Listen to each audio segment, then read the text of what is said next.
नमस्कार, मैं हूं आरती और आप देख रहे हैं वीएनएम टीवी किड्स। कुछ हफ्ते पहले हम आपसे जुड़े थे एक बहुत ही इंपॉर्टेंट टॉपिक के साथ, जहां हमने बात करी थी ओवरऑल डेवलपमेंट की। आपको याद हो तो हमारे जो एक्सपर्ट थे उन्होंने हमें बताया था कि ओवरऑल डेवलपमेंट में जब हम बात करते हैं तो उसमें बहुत सारे क्षेत्र जुड़े हुए हैं, बहुत सारे एरियाज हैं जिसमें हमें फोकस करना चाहिए, स्पेशली अर्ली ईयर्स में, प्रारंभिक वर्षों में। तो आज उन्हीं में से एक क्षेत्र पे हम बात करने वाले हैं। आज हम बात करने वाले हैं बच्चों की शारीरिक विकास के बारे में। क्यों शारीरिक विकास ज़रूरी है और किस तरह से इसका ध्यान रखा जा सकता है प्रारंभिक वर्षों में। So importance of physical education, importance of physical development in early years. आज इस चर्चा के विषय में हमारे साथ दो स्पेशल गेस्ट जुड़ रहे हैं। आइए उनसे मुलाकात करते हैं। सबसे पहले हमारे साथ जुड़ रहे हैं डॉक्टर जिगीषा शास्त्री। मैम, आपका बहुत बहुत स्वागत है। Thank you Aarti, thank you so much. जिगीषा मैम एक्सपर्ट हैं चाइल्ड डेवलपमेंट फील्ड में और पिछले 35 सालों से ये अपना योगदान दे रहे हैं इस फील्ड में। मैम जो है ये कंसल्टेंट है अजीम प्रेमजी फाउंडेशन के साथ और ये एसोसिएट प्रोफेसर रह चुके हैं human development and family studies department, जो फैकल्टी ऑफ कम्युनिटी साइंस का हिस्सा है, महाराजा सयाजीराव यूनिवर्सिटी का पार्ट है। हमारे जो दूसरे गेस्ट आज हमारे साथ जुड़े हैं वो है डॉक्टर नीलिमा पटेल। मैम, आपका बहुत बहुत स्वागत है। Thank you. नीलिमा मैम है fellow of Indian association of physiotherapists. ये एक्स प्रिंसिपल और एचओडी रह चुके हैं government college of physiotherapy, faculty of medicine. ये भी महाराजा सयाजीराव यूनिवर्सिटी का हिस्सा है। आप दोनों का बहुत बहुत स्वागत है। सबसे पहला सवाल जिगीषा मैम मेरा आपसे है, शारीरिक विकास एक्चुअली होता क्या है? तो शारीरिक विकास ये है आरती कि जैसे बच्चा छोटा होता है जी। तो उसकी हाइट बढ़ती है, मसल स्ट्रांग होते हैं, बोन्स भी कैल्सिफाई होके हार्ड होते हैं, जैसे कड़क बोन्स होते हैं। ये सब एक शारीरिक विकास का पार्ट है जो हम देख सकते हैं कि छोटा बच्चा है, अभी बढ़ रहा है तो हाइट बढ़ी, वेट बढ़ा, तो ये एक पार्ट हुई। दूसरा पार्ट ये है जो शारीरिक विकास के साथ साथ कि जो अंग है बच्चों के या हमारे फॉर दैट मैटर, उनका प्रयोग या उनका उपयोग जो करते हैं वो भी एक शारीरिक विकास का पार्ट है। सिंपल कहूं तो दोनों हाथ से ताली बजाई, हाथ की मूवमेंट की, तो ये भी एक शारीरिक विकास है। तो शारीरिक विकास में ये दोनों आ जाते हैं जी। बोथ की बच्चे का डेवलपमेंट कैसे होता है, बच्चा बड़ा कैसे होता है, और फिर जैसे जैसे बड़ा होता है, जैसे जैसे अलग अलग बॉडी पार्ट्स डेवलप होते हैं, उनका उपयोग कैसे होता है जी। तो ये है फिजिकल डेवलपमेंट। एक्चुअली इंग्लिश में फिजिकल मोटर डेवलपमेंट। जी जी, so that's the right way of saying it, physical motor development. Neelima ma'am, आप इस फील्ड में बहुत सालों से अपना योगदान दे रहे हैं। आपके हिसाब से एज अ पेरेंट अगर मुझे फोकस करना है फिजिकल डेवलपमेंट के ऊपर, तो क्या चीज़ें मुझे अपने ध्यान में रखनी चाहिए? बहुत अच्छा प्रश्न है। जैसे जिगीषा मैम ने बताया कि डेवलपमेंट, शारीरिक विकास, जी, many times it is called as growth and development. जी, तो growth means the structural vastness, what we can say, जी, और डेवलपमेंट विकास की बात की। हाँ जी। तो मैं हमेशा कहती हूँ कि एज अ फिजियोथेरेपिस्ट अगर पूछो और कि फिजिकल मोटर डेवलपमेंट अगर हम बात करते हैं तो एक ग्रॉस मोटर फंक्शन है और एक फाइन मोटर फंक्शन है जी। और आप कौन से एज ग्रुप में जाना चाहते हैं वो एक इम्पॉर्टेंट एस्पेक्ट है। तो आपने बताया कि भाई फर्स्ट 8 इयर्स के लिए आप अर्ली ईयर्स की बात कर रहे हैं। बिल्कुल। तो ग्रॉस मोटर डेवलपमेंट में क्या है कि हमारे बॉडी के जो मेन कोर मसल्स है जी, वो डेवलप होते हैं जी। हाँ, जिसका मेन पर्पस है स्टेबिलिटी, स्थिरता जी। तो जैसे बच्चा पहले टर्न होता है, टर्न होके क्रॉलिंग पोजीशन में आता है, क्रॉलिंग पोजीशन में से सिटिंग में आता है, सिटिंग से फिर स्टैंडिंग में आता है, फिर वो चलता है, दौड़ता है, हाँ, हॉप करता है, फिर जंप करता है, फिर climb up and down the stairs जो करता है। ये सब ग्रॉस मोटर डेवलपमेंट है जिसमें हमारे बॉडी के जो लार्ज मसल्स है उसका बहुत बड़ा रोल है जो स्टेबिलिटी के लिए है। तो always as a physiotherapist I always say कि first stability then mobility, stability before mobility. और फाइन मोटर डेवलपमेंट में क्या है कि हाथ में आप पेंसिल पकड़ना शुरू किया तो पहले क्रेयॉन्स देते हैं, फिर क्रेयॉन से पेंसिल में जाते हैं, फिर पेन, फिर उसके बाद इंक पेन आती है। हाँ, तो वो फाइन मोटर डेवलपमेंट, प्रिसिशन जो कहते हैं। तो ये एक बहुत अच्छा हिस्सा है जो बच्चे के विकास के लिए बहुत ज़रूरी है। और मैं यहाँ एम्फसाइज करना चाहूँगी कि ग्रॉस मोटर डेवलपमेंट जो है उसमें सबसे इम्पॉर्टेंट एस्पेक्ट है पोस्चर, जो हमारे पोस्चरल रिफ्लेक्स पे डिपेंडेंट है, कोर स्टेबिलिटी पे डिपेंडेंट है। तो पेरेंट्स को हमेशा ग्रोइंग पीरियड में पोस्चर पे बहुत ध्यान देना है, उसकी अंग स्थिति क्या है। तो posture starts from day one itself of the child, कि मदर कैसे हैंडल करती है चाइल्ड को। ये पहले कहने की जरूरत नहीं पड़ती थी, लेकिन अभी पड़ रही है क्योंकि we are into an urban society. हाँ, तो how the mother lift the child, carries the child. हाँ, और सबसे पहले तो चाइल्ड का जो फीडिंग पोस्चर है उस पर भी बहुत ध्यान देना ज़रूरी है, क्योंकि ये भी एक इम्पॉर्टेंट एस्पेक्ट है। और मैं जब पोस्चर की बात करती हूँ, I always talk it as a psychophysical aspect. बच्चा कौन सी एनवायरनमेंट में ग्रो कर रहा है वो भी फिजिकल डेवलपमेंट के लिए बहुत ज़रूरी है। सिक्योरिटी, कंफर्ट, कंपैशन, लव, ये सब वैल्यू से बच्चा अगर ग्रो करता है तो उसका विकास होता ही है। लेकिन पहले से ही फियर कॉम्प्लेक्स आ गया है या पहले से ही कुछ डर का माहौल है, नॉइस है, तो डेफिनेटली एक अलग रिफ्लेक्स डेवलप होती है, जिसको हम certain types of reflexes which leads to delayed development कहते हैं हम उसको। Not necessarily that there is brain damage, brain damage हो तो वो सेरेब्रल पाल्सी कहा जाता है। लेकिन मैच्योरिटी लेवल में अगर कोई भी ऑब्स्ट्रक्शन आया, फिजिकल, मेंटल, सोशल, इंटेलेक्चुअल या पेरेंटल गाइडेंस, तो ये सब डेवलपमेंटल डिले हो सकती है। और सबसे इम्पॉर्टेंट द क्रेडल, जो हम घोड़िया कहते हैं। अभी जो अर्बन पॉपुलेशन में वो rectangular cradles with all types of gadgets आ गए हैं, अलग अलग टाइप का म्यूजिक आ गया है, वो भी एक स्टेट ऑफ अलार्म और इनसिक्योरिटी देता है। तो आपको अगर मदर्स वूम में जो चाइल्ड की एनवायरनमेंट थी, अगर वो एनवायरनमेंट में अगर आप बच्चे को बड़ा करते हैं तो बहुत ही अच्छा एक पोस्चरल रिफ्लेक्स डेवलप होती है, और उससे स्पाइनल जो कर्वेचर जो मैच्योर होने चाहिए वो अपने हिसाब से मैच्योर होते हैं। तो उसके हिसाब से फिर मसल्स और बोन्स की भी डेवलपमेंट अच्छी होती है। तो डेवलपमेंटल लैडर फॉलो करना थोड़ा ज़रूरी है, और साथ में ये सब छोटी छोटी हैंडलिंग। जैसे जैसे पेरेंट्स में अवेयरनेस क्रिएट हो रही है, पर अवेयरनेस से ज़्यादा मॉडर्नाइजेशन आ रहा है, तो वो जो क्रेडल के डेफिनेशन जो आप बता रहे हैं वो धीरे धीरे बदलता जा रहा है। लेकिन उसके पीछे दर्शक जो आप हमें सुन रहे हैं, प्लीज़ ध्यान दीजिए कि मैम एम्फेसिस दे रहे हैं कि राइट पोस्चर जो है वो बच्चे के जब छोटा है तभी से उस पर हमें एज अ पेरेंट ध्यान देना चाहिए। हमें बड़े बुजुर्ग कहते थे कि उसके सर के नीचे हाथ रखिए, उसके लिफ्ट कैसे करना है वो सही तरीका बताया जाता था। आजकल तो ऐसा कहीं देखने को नहीं मिलता है, बहुत कम मिलता है। और लेकिन आजकल के बच्चे जनरेशन भी बहुत स्मार्ट हो गई। आप देखें तो पहले के बच्चे 6 महीने तक हिलते डुलते नहीं थे, बैठे रहते थे, खाली खाली ऑब्जर्व करते थे लेट के लेटे। आजकल बच्चे बहुत जल्दी मैच्योर हो रहे हैं, फिर भी इसलिए रेस्टलेसनेस भी बढ़ गई है बच्चों में। Exactly right. Child deviated behaviours भी बहुत, क्योंकि इनिशियल फर्स्ट 6 months ग्रोथ और डेवलपमेंट दोनों के लिए it's just not only the physical, it's also the environmental factors.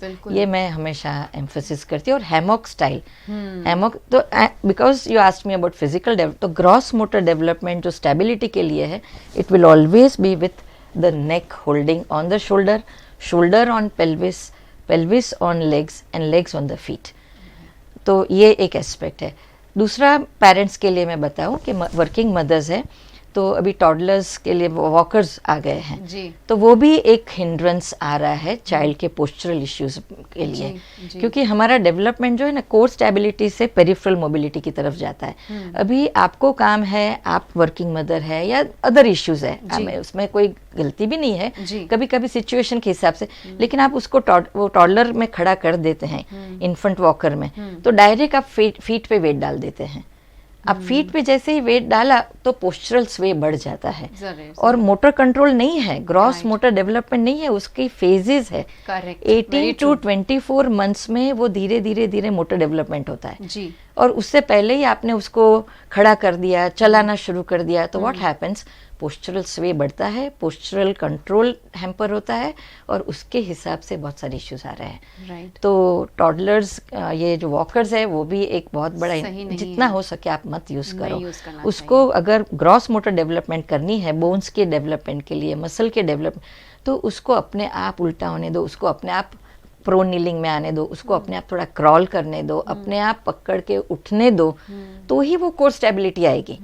बच्चा वैसे भी डेवलप होने ही वाला है, लेकिन ये इश्यूज अभी क्यों बढ़े हैं? क्योंकि अब मैं तो बहुत सारे अभी 10th और 12th के आते हैं students, neck pain, back pain, तो उनकी मदद से इंटरेक्ट करती हूँ तो पता ही चलता है कि वो सीधा खड़ा ही कर दिया, जगह ही नहीं थी, क्रॉलिंग किया ही नहीं है, टॉडलर्स पे ही खड़ा। So there are so many things. Diksha ma'am, आप इस पे क्या कहेंगे? आप तो इतने सालों से इस फील्ड में काम कर रहे हैं, आप उस समय के पेरेंट्स से भी मिले हुए हैं और इस समय के जनरेशन के पेरेंट्स से भी आप मिलते हैं मैम।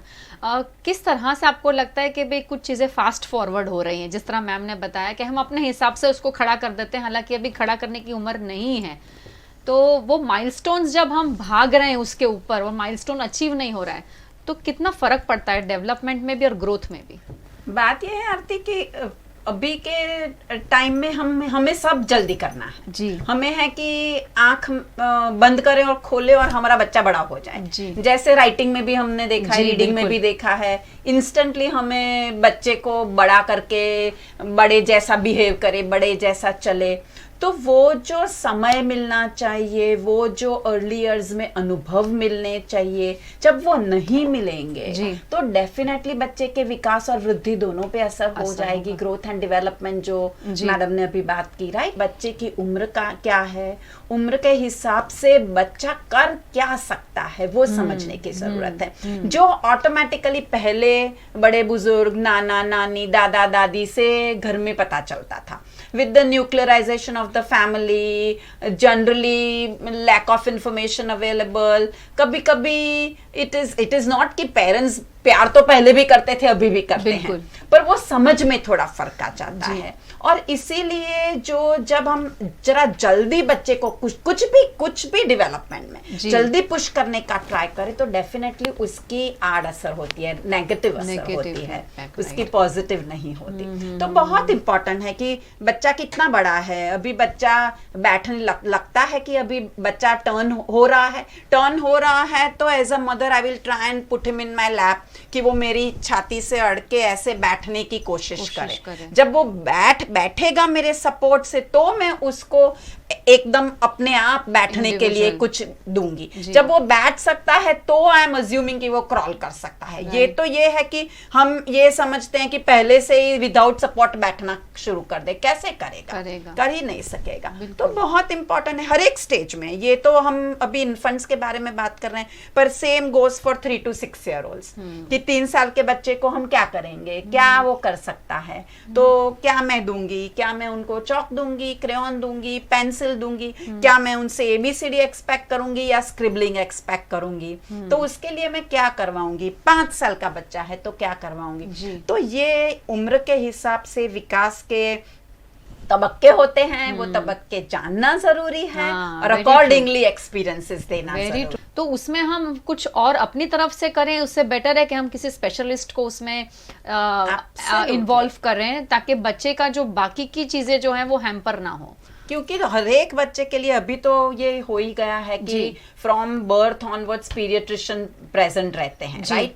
तो अब हाँ अज्यूम करते हैं कि 80% एटलीस्ट पेरेंट्स जो हमें सुन रहे हैं और देख रहे हैं वो बच्चे के स्पेशलिस्ट डॉक्टर के पास ले जाते होंगे। और नॉर्मली आजकल, पहले इतना नहीं कॉमन था, पर आजकल के पीडियाट्रिशियंस को बच्चे के ग्रोथ एंड डेवलपमेंट के माइलस्टोन्स के बारे में भी पता है, तो उनसे ही वेरी सिंपल तो रेफर कर सकते हैं। बच्चा स्कूल में जाना शुरू करता है तो टीचर और नॉर्मली टीचर्स को पता चलता है कि ये बच्चा इतने साल में ये कर सकता है, ये नहीं कर सकता। तो जानना बहुत जरूरी है कि क्या मेरा बच्चा उसकी एज के हिसाब से उसके माइलस्टोन अचीव कर रहा है तो बहुत अच्छा, और अनुभव दीजिए, बढ़ने में उसको हेल्प कर दिए। पर नहीं कर रहा तो प्लीज स्पेशलिस्ट से रेफर करिए। हमारे पास उतनी जितनी प्रॉब्लम्स है उतनी सुविधाएं भी हैं, Absolutely. लेकिन ये हमारे ऊपर डिपेंड करता है कि एज अ पेरेंट हम कितना उसे सही तरीके से मायने में यूज करते हैं। हम इजी वे देखते हैं कि मेरे फ्रेंड ने क्या किया, या फिर हम गूगल सर्च कर लेते हैं, लेकिन जो सही दिशा है वो ढूंढने में थोड़ा सा समय लग जाता है। नीलिमा मैम, आप फिजियोथेरेपी से जुड़े हुए हैं इतने सालों से, और प्लस कोविड के समय में आपने बहुत वेबिनार्स और ऑनलाइन सेमिनार्स आई थिंक आपने काफ़ी सारे दिए भी हैं एज एन एक्सपर्ट। कितने बच्चों के साथ आपका रूबरू होना हुआ कि जिन्हें सही में पोस्चरल प्रॉब्लम्स हुई हैं इस समय? काफ़ी, मतलब कोविड के समय में भी और कोविड से पहले भी जी। कोविड की आप बात करते हैं तो सपोज स्कूल एजुकेशन की जैसे बात की जी, तो everyone was working from home, जी, ऑनलाइन क्लासेस चल रहे थे जी, टीचर्स भी ऑनलाइन थे, बच्चे भी ऑनलाइन थे, एक ही फैमिली में 4-4 लोग ऑनलाइन कर रहे थे। बिल्कुल। तो हर एक के पास वो स्टैंडर्ड डेस्क और चेयर और वो नहीं, तो कई लोग कैसे कैसे बैठ के सब कुछ कर रहे थे। जी। तो उस टाइम मैंने काफ़ी कुछ गाइडलाइंस दिए थे कि भाई हो सके आपके पास चेयर और टेबल ना हो तो आप एक पोस्चरल पोजीशन कहा गया है, तो जो मेडिकली एक्सेप्टेड है और स्ट्रक्चरली भी स्टेबल है। तो उल्टा लेट के आप लैपटॉप नीचे रख के फिर आप आपके सेशंस अटेंड करो बीच बीच में, तो that is better than sitting on a slouching position on a chair. और कई लोग तो मैंने देखा लैपटॉप लैप पे रियल करके करते थे, सही में लैपटॉप की जगह सही जगह में करते थे। कई लोग ऐसे करके, it was absolutely so wherever possible guidelines were given to them कि भाई कि 4 इयर्स का भी था, 5 इयर्स का भी था, उसको भी कहीं कहीं बैठना पड़ता था। तो मोबाइल, अभी हर एक के पास में लैपटॉप नहीं होते थे, तो मोबाइल्स कैसे आप बच्चे को, स्टैंड अगर नहीं है तो मैंने बताया विंडो पे कैसे आप लगा दो, मोबाइल को सेट कर दो और बच्चे को वहाँ बिठा दो और उसकी विजन अच्छे से वहाँ पर। So there are so many things. तो हर एक चीज़ में मैंने ध्यान दिया कि shoulder girdle should be supported, elbow से शोल्डर गर्डल इफ स्टेबल है तो नेक की इश्यूज कम आएगी और उसके हिसाब से पोस्चरल इश्यूज कम आएगी और बैक और नेक में स्ट्रेन कम आएगा। तो ये एक एस्पेक्ट था। फिर दूसरी एक बात थी कि वहीं पे खाना, वहीं पे सब कुछ होता था, तो बताते थे कि भाई इन बिटवीन 20 मिनट्स के बाद आप बच्चे को थोड़ा ब्रेक दे दो, थोड़ा मूवमेंट दे दो, थोड़ा स्ट्रेचेस के लिए बोलो, या थोड़ी उसे चैटिंग करो, या थोड़ा गेम्स के साथ उसको इन्वॉल्व करो अपने। लेकिन क्या होता था कि क्लास है तो अटेंडेंस होती थी, वो teacher there were so many issues. तो मैं टीचर्स को भी थोड़ा गाइडलाइन अभी दिया था कि एटलीस्ट 20-25 मिनट्स के बाद थोड़ी ब्रेक दे दो, 5 मिनट्स, उसमें आप थोड़ी ब्रेथ अवेयरनेस पे फोकस कर सकते हैं, उठ के पानी का ग्लास आप ला के पी सकते हैं। तो this are some of the things कि पोस्ट कोविड या ड्यूरिंग द कोविड पीरियड आप पोस्चर का ध्यान कैसे रखे, अपने डेवलपमेंट को हैम्पर ना करें। और बड़े जो थे उसके लिए तो काफ़ी कुछ अलग ही गाइडलाइंस फिर रहती थी। तो हाइड्रेशन मेंटेन करने के लिए मैंने बहुत बताया था, क्योंकि एक फियर से सब घर में बैठे थे, इंडोर एक्टिविटीज बड़ी थी, आउटडोर बिल्कुल बंद था। तो वो भी एक बहुत बड़ी चैलेंज थी सबके लिए, एडल्ट्स के लिए और बच्चों के लिए भी। तो उसके लिए मैंने बताया कि ब्रेथ अवेयरनेस, थोड़ा प्ले थेरेपी या ऐसा कुछ रखो कि बच्चा थोड़ा घर में भाग दौड़ करे, कि हाइड एंड सीक थोड़ा घर में खेलो, ये सब थोड़े थोड़े एडवाइस दे, तो थोड़ी मूवमेंट्स हो, स्ट्रेचेस हो, ग्रॉस मोटर एक्टिविटी पे थोड़ा फोकस कर सके। और थ्रोइंग और कैचिंग और ये सब था, स्ट्राइकिंग, तो वो सब फाइन मोटर एक्टिविटीज पे कंट्रोल कर सके। तो ये सब छोटी छोटी बातें बताई थी। तो तीसरी इंपॉर्टेंट बात कि सब लोग बैठते थे, बॉटल साइड में रखते थे और फिर बॉटल से ऐसे पानी। तो every day if you drink this way you are damaging your spine completely. Water always has to be taken gulp this way. ये एक सही तरीका है पानी पीने का। It's for everyone. एग्जैक्टली। हम लोग सब, तो बच्चे भी, और अभी तो वाटर स्कूल के लिए भी एक मैसेज है कि सिर्फ कहीं अच्छी बॉटल्स है जो शक्कर के साथ होती है, तो आप सिप कर सकते, that is ideal. But this is one of the worst way of taking care of the child, whether by the parent और the school. So main issues इसकी वजह से आ रहे हैं। फुटवेयर के इश्यूज के बारे में मैंने थोड़ा शेयर किया था, फिर डायपर्स के बारे में थोड़ा कुछ मैंने शेयर किया था। बहुत जरूरी है मैम, क्योंकि आजकल तो डायपर जनरेशन ही है। और बच्चे अगर पॉटी ट्रेन हो भी जाते हैं तो पॉटी के लिए तो उनको डायपर पहनना है, तभी वो पॉटी पास करते हैं। तो कई पेरेंट्स मैंने देखे हैं सर मैम, हमारे पास आते भी हैं और बहुत टेंशन में भी होते हैं कि वैसे वॉशरूम के लिए वो इजीली चले जाते हैं, लेकिन जब बात पॉटी की आती है तो वो डायपर पहनने पे इंसिस्ट करते हैं कि आप मुझे डायपर पहनाएंगे तभी मैं potty pass because that is the reflex that is developed for the child. Correct. उसको बिकॉज टाइम का इशू था, there are so many issues faced by the mother. लेकिन डायपर जैसे आप पहनाते हो ना, आपके लेग्स थोड़े एबडक्टेड रहते हैं, मतलब खुले हुए रहते हैं, क्योंकि अनकंफर्ट फीलिंग. हम लोग भी खुद एक्सपीरियंस कभी करके देखे ना, तो ये हमें पता चलेगा कि डायपर तो वो तो इतनी डेलिकेट फ्रेजाइल स्किन है. और डायपर्स मार्केटिंग स्ट्रेटेजी बहुत अच्छी है, अच्छे डायपर्स है ये, लेकिन फिर भी वो पैर ऐसे रहते हैं, हैवी हो जाते हैं. और हैवी होने की वजह आइडियली हमारा वेट बेरिंग लाइन साइड से होना चाहिए, लेकिन जैसे ही आप पैर अलग रखते हैं, वेट बेरिंग लाइन मीडियल हो जाती है. और फिर फ्लैट फुट की जो इश्यूज आती है, वो वेट अभी आर्च डेवलप नहीं है फुट की, जो 12 to 24 आवर्स में धीरे धीरे वो आर्च आती है और 5 इयर्स में वो डेवलप होती है. उससे पहले ही हमने इतना अनवाइज वे खड़ा कर दिया with all the modern things and all that. तो क्या है, वो लॉन्जिट्यूडनल आर्च जो फुट की कहती है, जो हमें चलने के लिए हेल्प करती है, उस पे ही वेट आ जाता है. और उसकी वजह से वापस ऊपर डेविएशंस. तो नी प्रॉब्लम क्यों बढ़ रही है अभी, हिप प्रॉब्लम्स क्यों बढ़ रही है, क्यों बैक पेन की प्रॉब्लम बढ़ रही है, क्यों नेक पेन की. It's all because the development has been little defective या डिसफंक्शनल कह सकते हैं. तो डायपर आप इतना ही नहीं है कि वो स्टूल को होल्ड करने के लिए नहीं, आप आगे की सोचो. सो टॉयलेट सीट यूज करना बहुत जरूरी है. हमारे इंडियन टॉयलेट तो बेस्ट है, but we can not pressurise in today's time. It looks unwise also, but at least toilet seat पे बिठाओ, वो अच्छा है. और जितना हो सके, मैं तो बताती हूँ, Indian toilets are the best.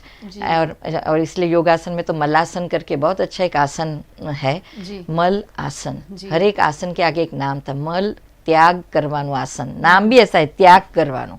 सी मल में तो हम थ्रो ये respectfully excretion also should be there. That's such an important thing. तो जैसे ही हम इंडियन टॉयलेट सिटिंग पोस्चर में जाते हैं, अपने आप रेक्टम की पोजीशन अच्छी होती है और अच्छे से स्टूल इवैक्यूएट पास हो जाता है. तो ये अगर शुरू में नहीं कर सकते हैं तो कोई बात नहीं, बट एटलीस्ट टॉयलेट सीट पे बिठाओ, वो बहुत ज़रूरी है. Not in standing. तो एक वॉकर पे और डायपर पे दोनों साथ में यूज़ करते हैं तो और प्रॉब्लम्स हो रही है, पोस्चर डेवलपमेंट और growth and development, both bones और मसल्स. और न्यूट्रिशनल इम्बैलेंस तो है ही है. बिल्कुल. हाँ, हमने तो मास्क लगा के बेचारों को, अभी तो कोविड का आप पूछ रहे तो what is important, these three are food, air and water, life sustaining elements. तो cementing substance also has been jeopardized because of the fast food culture.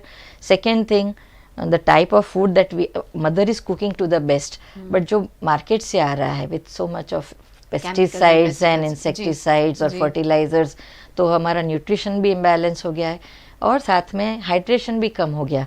तो all the three have been. फिर हम development की बात करें कि ऐसा ऐसा, तो there is a collective responsibility of the whole society to take care of all this issues. बिल्कुल. जिज्ञासा मैम, इस पे आप क्या कहेंगे? आपने भी, आई एम श्योर पेरेंट्स ने आपको अप्रोच किया होगा कि भाई फिजिकल एक्टिविटीज़ नहीं हो रही हैं, मेरा बच्चा बहुत ज़्यादा लथार्जिक हो गया है, उठता नहीं है, लेजी हो गया है. तो व्हाट काइंड ऑफ प्रॉब्लम्स आपने सुने और किस तरह से उन्हें हेल्प किया मैम? आरती, एक्चुअली जनरली सिचुएशन ऐसी है कि ना पेरेंट्स का कोई दोष है ना बच्चे का, राइट. जनरली एक्टिव रखना है बच्चे को घर में. एक जगह पे बैठे मत रखो, कुछ एक्टिविटीज करवाइए. सिंपल, उन्होंने कितनी अच्छी बात की है, कुछ नहीं तो एक हाइड एंड सीक गेम खेलो. वैसे बच्चों को कह देते हैं कि तो बहुत बदमाश है, बहुत हाइपर एक्टिव है, बेस्तोज નથી, नुकसान ज करे छे, ऐसे शब्द पेरेंट के मुंह से आते हैं.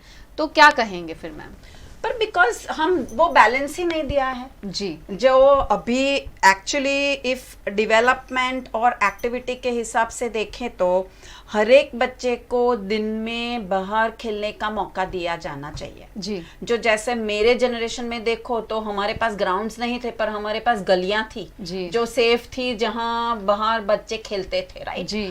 नाउ अभी तो ना हम उनको नीचे जाने देते हैं, ना उनको और कोई बाहर खेलने के मौके देते हैं जी. अब छोटे बच्चों के भी ट्यूशंस लगा देते हैं. तो बच्चे को बाहर खुल के आराम से एक्सप्लोर करने के लिए अपने ग्रॉस मसल्स, अपने फाइनर मसल्स। कितने बच्चे को फॉर एग्जांपल रोज मदर्स पार्क में ले जाती है जहां वो जंगल जिम क्लाइंब कर सके, स्लाइड पे जा सके, स्विंग पे जा सके, मंकी लैडर पे जा सके, नहीं करते हैं। जब ऐसे बच्चे को मौका नहीं दिया जाएगा, बच्चे की एनर्जी यूज नहीं होगी, तो बच्चा क्या करेगा? आके जहां भी है वहां धमाल करेगा। और एक्चुअली वो धमाल नहीं कर रहा, वो तो ग्रॉस मोटर मूवमेंट कर रहा है, बिकॉज उसके बॉडी, ग्रोइंग बॉडी को वो मूवमेंट चाहिए, डिमांड है, एक्चुअली डिमांड है बच्चे की। तो the body itself feels very discomfort if the body has to sit और be in a particular position of a young growing child. तो वो बच्चे को आप ऐसे ही बिठाओगे तो बच्चा तो मूव करेगा, वो बच्चा मूव करेगा, उसका अभी इतना बैलेंस वाले मूवमेंट नहीं है, तो वो ऐसे मूव करते करते, ये ग्लास यहाँ पड़ा है, वो ग्लास उससे उसको हिट किया उसने, तो गिरा, ग्लास था गिर गया, पानी गिरा, कांच का है तो टूटा, तो आप क्या करो? कहोगे मस्ती तूफान करता है। नहीं कर रहा है, वो तो जनरल मूवमेंट कर रहा है, बिकॉज आपने उसको अलग टाइम पे वो मूवमेंट करने के मौके नहीं दिए हैं। जैसे हम प्री स्कूल में कहते हैं कि एक 3.5 आवर्स के प्रोग्राम में एटलीस्ट हाफ एन आवर रोज बच्चे को ग्रॉस मोटर मूवमेंट या खेलने का टाइम मिलना चाहिए। आउटडोर प्ले की मैं बात कर रही हूँ, मैं इंडोर प्ले की बात नहीं कर रही। वैसे घर में भी बच्चे को 45 मिनट्स टू 1 आवर का मौका मिलना चाहिए पूरे दिन में। क्या हम देते हैं? देंगे तो ऑटोमेटिकली ये सब प्रॉब्लम कम हो जाएगा। और सनलाइट एक्सपोजर मैम, एब्सोल्युटली, जैसे बहुत अच्छा ये आपने कहा कि हम ग्रॉस मोटर डेवलपमेंट की जब बात करते हैं और लार्ज मसल ग्रुप की बात करते हैं, जो रिस्पॉन्सिबल है बोन डेवलपमेंट के लिए, ऑस्टियोपोरोसिस की इशू ना आए, कि डीप कैल्सिफिकेशन ना हो, तो it's not only the food. अभी क्या करते, छोटे बच्चे से कैल्शियम सप्लीमेंट्स चालू कर दिए, तो कैल्शियम शुड बी एब्जॉर्ब, जो हम ले रहे हैं वो एब्जॉर्प्शन किससे होगा? तो वेट बेरिंग से होगा। जितना आप अपने पंजे पे वेट लेके स्क्वाट्स करेंगे, स्टेप अप डाउन करेंगे, दौड़ेंगे, चलेंगे, और सनलाइट, अगर विटामिन डी, तो full exposure sunlight, close kinematic workouts, जो पंजे पे वेट लेके जो करना है, और फिर डाइटरी कैल्शियम इंटेक, ये 3 का अगर कोऑर्डिनेशन है तो ही बोन ग्रोथ और डेवलपमेंट सही होता है। लेकिन क्या करते हैं कि इतने सारे अभी ड्रिंक्स आ गए हैं, ये आ गए, वो दे देते हैं, लेकिन एक्टिविटी लेवल, पार्टिसिपेशन लेवल कम हो गया है। That is also one of the reason. पहले क्या था कि हम लोग, जैसे मैडम ने जैसे बताया कि हम लोग स्कूल में जाते थे, साइकिल पे जाते थे। अभी पेरेंट्स वैन्स हो गई है, बिकॉज ट्रैफिक इशू है। There are so many plus minus points. दूसरे हम स्टेप्स यूज करते हैं, अभी तो फर्स्ट फ्लोर में भी लिफ्ट के लिए बच्चा वेट करता है, तो स्टेप कम हो गया हमारा। फिर स्क्वाट्स जो मैं बोलती हूँ, वो हमारा हम पालथी लगाना भूल गए हैं। तो जैसे ही हम नीचे बैठ के खड़े होते हैं, हमारी कार्डियोवैस्कुलर सिस्टम, रेस्पिरेटरी सिस्टम अपने आप अच्छे से ट्रिगर होती है, तो ब्लड सर्कुलेशन अच्छा होता है, ब्रीदिंग अच्छा होता है, उससे भी मसल ग्रोथ और डेवलपमेंट को फायदा होता है, उससे भी बोन को फायदा होता है। खाली फूड और विटामिन डी से नहीं, circulation and respiration both are equally important for this vitamins and minerals to be carried to the bone। तो ये एक ओवरऑल डेवलपमेंट की जरूरत है। बहुत सही, यहाँ बैठ के बोलना बहुत इजी है, बट कर सकते हैं। We can do even in one room. बहुत सारे हम देखते हैं स्लम एरियाज के बच्चे जो है वो ज्यादा स्ट्रांग और एनर्जेटिक है। क्यों? क्योंकि वो बाहर खुद निकलते, अपना खुद ढूंढते, अपना कुछ खाते, अपना कुछ, that is outlook, contentment, psychological issues also भी हमारे बच्चों में ज्यादा है। ये सब छोटी छोटी बातें बट बहुत मायने रखती है। 3.5 महीने के बच्चे को मैंने देखा। मैं ये प्लेटफॉर्म एक यूज़ करना चाहती हूँ एक मैसेज देने के लिए। जी मैम। कि अभी हमारे टाइम में तो ऐसा नहीं था, मदर्स थी या घर के एल्डरली थे, वो बच्चे को नहलाते थे, बराबर। तो एक टेक्निक उनको ज़्यादा पता थी, उल्टा लेके जो करते थे, पोस्चरल मसल्स की डायरेक्शन में वो पूरा उनका स्ट्रोक्स रहते थे, और जैसे वो it was wonderful, it was wonderful thing. अभी जो मेरे पास बच्चे, the parents called me, almost they were in tears, और मैम आपका ओपिनियन लेना ये, मैंने 3.5 मंथ से, तो मैंने बोला कोविड के टाइम उसको क्यों लाते हो, आप वीडियो कॉल कर दो, मैं आपको गाइडलाइन। तो कि नहीं मैं आपको दिखाना ही चाहते हैं, just this is 1 month back issue.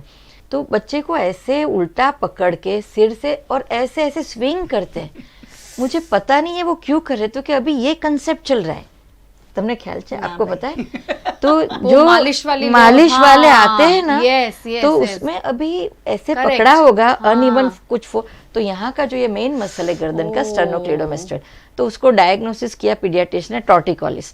अभी मैंने बोला ये अभी कुछ मत करो आप, सिंपल मैंने पोजीशन से दिखाई वो मदर को कि आप उल्टा सुलाओ, अपने लैप में ऐसे रखो, फिर आप ऐसे कैरी करो कि बच्चे का शोल्डर आपके कंधे पे टिका हुआ हो, अगर इस साइड है ना तो आप ज्यादा इस तरफ रहो, आप जस्ट सिंपल फंक्शन, सेल नहीं है ना तो मैं दिखाती हूँ वीडियो सब। तो ये भी एक मैसेज जाना बहुत जरूरी है कि बच्चे के ग्रोथ पहले जैसा डेवलपमेंट, बहुत सारे इश्यूज अभी ये कोविड के टाइम के जो बच्चे आए ना, काफी कुछ उनको डिफिकल्टीज है जी। तो ये इश्यूज भी हमें ध्यान में रखना है। और ऐसे उल्टा लटका के सिर पकड़ के ये तो बहुत गलत है, और मुझे बताया गांव-गांव में ये फैला हुआ है। जी बिल्कुल सही बात है, मैंने खुद ने ऑब्जर्व किया है। मैंने अपनी फ्रेंड से बात की, हाँ, हाँ, मालिश के लिए जो आते हैं ना लेडीज, वो ऐसे हाँ, पकड़ के गर्दन से ऐसे हिलाते हैं, डोंट डू दैट, करते हैं, राइट। मसल्स फ्रेजाइल है। बट आई थिंक मैम ये बात इसलिए भी हो सकती है क्योंकि वो कुछ मालिश वाले एक्सपर्ट होते हैं जो पुराने हैं, पर कुछ जो नए सीखे हैं ना, वो अपनी टेक्निक्स भी ऐड करते हैं। वो पुराने में हमें तो मैं इतने सालों में नहीं देखा है, राइट। आई केम अक्रॉस फर्स्ट टाइम, और जब मैंने अपनी फ्रेंड से बात की उन्होंने बताया कि अब ये अभी ट्रेंड चल रहा है जी। तो ये कहाँ से आया है फाइंड आउट करना ही चाहिए। There are certain things which are skilled based, correct. इसमें मैं कभी ये नहीं बोलती प्रूफ चाहिए, बट क्यों ऐसा कर रहे हैं, right, what is the purpose. Development तो हो रही है, वो बच्चे की गर्दन की स्टेबिलिटी शोल्डर पे जब आएगी जब वो हाथ पे वेट लेना अपने आप शुरू करेगा। तो आप देखते हैं ना कि जैसे उल्टा है, हाथ पे जैसे ही वेट लेगा तो अपने आप गर्दन शोल्डर गर्डल फिक्स करता है, फिर पूरे हाथ पे आता है, तो उससे और ज्यादा पेल्विक गर्डल पे बैक एक्सटेंसर से पेल्विक, और फिर वो क्रॉल में आता है, वो अपने आप डेवलप हो रहा है। ये करने का क्या मतलब है, ये मुझे समझ में नहीं आया है। सही समय में आपने शेयर किया। आई थिंक जो ऑडियंस हमें देख रही है उन्हें भी ये चीज की अवेयरनेस होनी चाहिए कि वो क्या करवा रहे हैं अपने बच्चों के साथ, वो भी जानना बहुत जरूरी है। जिकिशा मैम, आप अगर as a school, as an educator, मुझे अपने बच्चों को फिजिकल एक्सपीरियंसेस ज्यादा देने हैं तो क्या चीजें मुझे माइंड में ध्यान रखनी चाहिए? जैसे आर्ट एक्टिविटी ले लो, ड्राइंग किया, क्रेयॉन से किया, पेंसिल से किया, कलरिंग किया, कुछ पेपर फाड़े, पेपर चिपकाए, सीजर्स यूज करके कटिंग किया, सब everything is for fine motor coordination. Fingers तो यूज होगी ही, पर बच्चे की आईज और हैंड्स का मूवमेंट का कोऑर्डिनेशन भी होगा, which is very important specially in the schools, because ultimately reading writing के लिए ये भी बहुत इंपॉर्टेंट है कि जहां मेरे उंगलियां जहां मूव होती है, जहां मेरी वहां ही मेरी आंखें होती है। तो आई हैंड कोऑर्डिनेशन कहते हैं आंखों ने हथनी सुसंगतता जो ये, तो दैट इज वेरी इंपॉर्टेंट होनी चाहिए ऐसी एक्टिविटी। म्यूजिक मूवमेंट, करेक्ट, बहुत सिंपल एक्टिविटी जो बच्चों को बहुत ही पसंद है। गीत गाएं, कोई म्यूजिक प्ले करे, डिफरेंट मूवमेंट्स करे, तो पूरे बॉडी बैलेंस के लिए, because body balance, and Neelima ben also kept on saying about it कि body balance is so very important, and all these activities will just promote that. Plus जैसे मैंने कहा अगेन, स्कूल में प्लीज बच्चे को हाफ एन आवर खेलने का समय दे दीजिए, प्योर खेलना, जहां कोई रूल ना हो, जहां आप उसको बिठा के कुछ कर नहीं रहे, पर आप एक्चुअली वो दौड़े, पकड़े एक दूसरे को, कहीं कुछ क्लाइंब करें। ऐसा भी नहीं है जो मैंने अभी थोड़ी देर पहले कहा कि भाई चलो स्लाइड पे बैठे, स्विंग पे, न भी हो equipment. Lot of government corporation schools की कंपाउंड में ऐसी इक्विपमेंट नहीं होती, पर ऐसे जनरली कूदे, जंप करे, कुछ पुराने पेड़ को के ट्रंक को रख दिया, थड़ को ऐसे रख दिया, उस पे बच्चे चढ़े, कुछ जंप करे, कूदका मारे, ये सब बहुत इंपॉर्टेंट एक्टिविटीज हैं जो हमें स्कूल में लानी चाहिए। इसमें गिरना पड़ना कितना जरूरी है मैम, क्योंकि जितने हम आई थिंक मॉडर्नाइज्ड हो रहे हैं पेरेंट्स, हम बहुत ज्यादा प्रोटेक्टिव भी हो गए हैं कि भाई नहीं ऐसे करोगे तो गिर जाओगे, ऐसे करोगे तो लग जाएगा, ये होगा तो ऐसा हो जाएगा, तो हमने खुद ही बच्चों को बहुत सारी लिमिटेशंस में बांध दिया है। कितना जरूरी है उसके लिए वो गिरना और फिर गिर के उठना? फिजिकल एक्टिविटी करेंगे तो गिरेंगे ही और उठेंगे ही, और थोड़ा रोएंगे भी, थोड़ा ब्रूसेस भी होंगे। द ओनली पार्ट इज कि जहां स्कूल सिस्टम की बात आती है तो थोड़ा स्कूल को ये भी ध्यान में रखना होगा कि वो कैसे सेफ एनवायरनमेंट क्रिएट करते हैं। क्या उनके थॉर्न्स वगैरह कांटे नहीं हैं, क्या कांच के टुकड़े नहीं हैं, बच्चे को बहुत ऐसे ही लगे कुछ ऐसी चीजें नहीं हैं, सेफ्टी इलेक्ट्रिक कोई सॉकेट्स या लाइव वायर्स पड़े नहीं हैं। तो ये सब ऐसे लगता है हमें, नहीं हमारी स्कूलों में ऐसा नहीं होता, पर नहीं होता है, कभी कभी मिस कर जाते हैं। तो ये सब ध्यान में रखना है को ध्यान रखें। पर अदरवाइज तो इट इज वेरी नेचुरल कि बच्चे खेलेंगे, बच्चे गिरेंगे। आई थिंक हम सब खेले हैं, मुझे तो पता नहीं कितनी बार, मैं छोटी थी तब वो स्टिचेस भी आए हैं। तो खेलेंगे तो गिरेंगे, गिरेंगे तो लगेगा, और धीरे से उस पे व्हाटएवर एक्शन लेनी है तो लेंगे। पर उसी से फिर जब ये फिजिकल एक्टिविटी एक ऐसी चीज है, सब चीजें ऐसी है, पर फिजिकल एक्टिविटी डेफिनेटली ऐसी चीज है जो करने से ही प्रैक्टिस से आगे मूव होगा। तभी तो मेरे मसल्स थोड़े फ्लेक्सिबल होंगे। मैं यूज करूंगी तो ही ना, मैं ऐसे ही ऐसी एक जगह पे बैठी रहूंगी तो कहाँ मेरे मसल्स कुछ मूव होंगे, कहाँ वो फ्लेक्सिबिलिटी आएगी, आगे जाके कहाँ मैं कॉम्प्लेक्स कोई एक्शंस कर सकूंगी। डांसिंग जैसे I just said, free dancing, dancing on some particular song, या इवन थोड़े बच्चे बड़े हो जाए 7-8 साल के तो कोई एक classical form of dancing, everything. हमारा पोस्चरल डेवलपमेंट है, उसमें एक रिफ्लेक्स डेवलपमेंट है जिसको हम प्रोटेक्टिव रिफ्लेक्स कहते हैं, saving from falling reflex. Reflex या पोस्चर डेवलपमेंट में ये जरूरी है। तो पहले जैसे बताया ना, टर्न होते हैं, फिर ऊपर तो एंटी ग्रेविटी डेवलप होता है, फिर नेक राइटिंग ऑन बॉडी, तो राइजिंग की रिएक्शन डेवलप होती है, फिर बोलते हैं प्रोटेक्शन। तो प्रोटेक्टिव फॉरवर्ड रिफ्लेक्स भी है और प्रोटेक्टिव डाउनवर्ड भी है। तो जैसे पहले देखे ना, अगर ऐसे तो हाथ कैसे ऐसे जाएंगे टू प्रोटेक्ट योरसेल्फ, तो वो रिफ्लेक्स डेवलप करनी है, वो अपने आप वो डेवलप होगी। और जो इसकी नहीं होती है डिलेड डेवलपमेंट चिल्ड्रन की, तो हम वो एनवायरनमेंट देते हैं कि अपने आप we want them to open up. तो हाथ का कंट्रोल, वो प्रोटेक्टिव डेवलप होगी तो ही वो क्रॉल पोजीशन में आएगा। और फिर प्रोटेक्टिव डाउनवर्ड रिफ्लेक्स है। तो जैसे बहुत सारी हिंदी मूवीज में आपने देखा होगा, और स्पेशली मुझे तो याद है वो धर्मेंद्र की मूवी का सीन के ट्रेन जा रही है नीचे से और ऊपर से वो जो कूदता है तो सीधे नहीं कूदता है, आप देखो वो पहले पोजीशन लेता है, फिर पैर दूर रखते हैं और फिर धीरे से, तो दैट इज प्रोटेक्टिव डाउनवर्ड।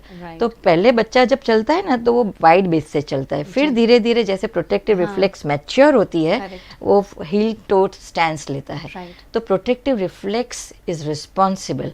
और हम लोग तो कई न्यूरोलॉजिकल केसेस में how to fall and how to get up from fall वो भी हम सिखाते, फिजियोथेरेपी में भी ट्रेन देम के पैराप्लेजिक्स है जो मोटर न्यूरॉन डिजीज के, बहुत सारे न्यूरो रिहैब में how to fall and how to come up, cerebral palsy children है, चिल्ड्रन विद मोटर डिले है, तो ये एक प्रोटेक्टिव रिफ्लेक्स डेवलप करना बहुत जरूरी है जो अभी नहीं है क्योंकि फियर कॉम्प्लेक्स डाल दिया है। तो फियर जब होता है तभी हम ऐसे ही रहते हैं, और खुले दिल साफ दिल होते हैं तो क्या होता है, we open up. So this is an important, let them fall, they will themselves learn to stand.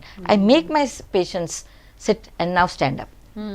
कोई प्रॉब्लम नहीं होती, it's everything is the mind. Being a physiog student, still I consider myself a student.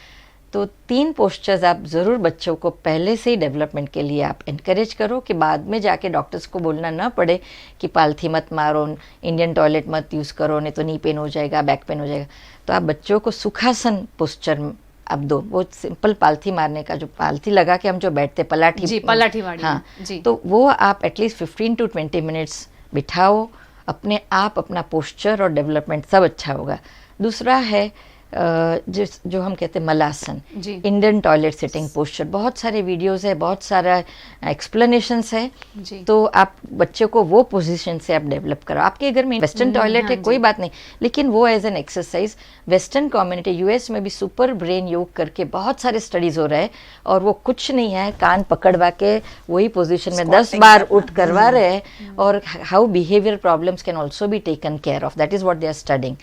और third है relaxation. आज के बच्चे में इतनी सारी रेस्टलेसनेस है, बहुत सारा फियर है, काफी कुछ दुविधा है, तो मकरासन, क्रोकोडाइल पोस्चर। तो क्रोकोडाइल क्यों हमें एज अ रिलैक्सेशन पोस्चर देना है? Crocodile is said to be the great survivor जी। तो मुझे सर्वाइवल इंस्टिंक्ट से बढ़ना है। क्रोकोडाइल अपनी एनर्जी ऐसे वैसे हिला के नहीं वेस्ट करते, तो मुझे भी अपनी एनर्जी बचा के रखनी है कि जब कुछ मुझे डिफेंस यूज़ करना है तो मेरे में फुल एनर्जी हो। बच्चे को ये सब पोस्चर्स के बारे में बताना चाहिए। ये कथा योग बहुत अच्छा सा कर रहे हैं, वन ऑफ आवर फ्रेंड कल्पना पटेल करके, she is doing a great thing on. So every आसन के आगे एक नाम है, उसके हिसाब से आप ट्रेन करो बच्चों को, तो दे विल अंडरस्टैंड कि रिलैक्स क्यों होना है, कि ब्रीदिंग क्यों इसमें इंप्रूव होती है। और हमने कोविड के टाइम में देखा कि उल्टा प्रोनिंग ब्रीदिंग बहुत इंप्रूव हुई, ऑक्सीजन सैचुरेशन इंप्रूव हो गया।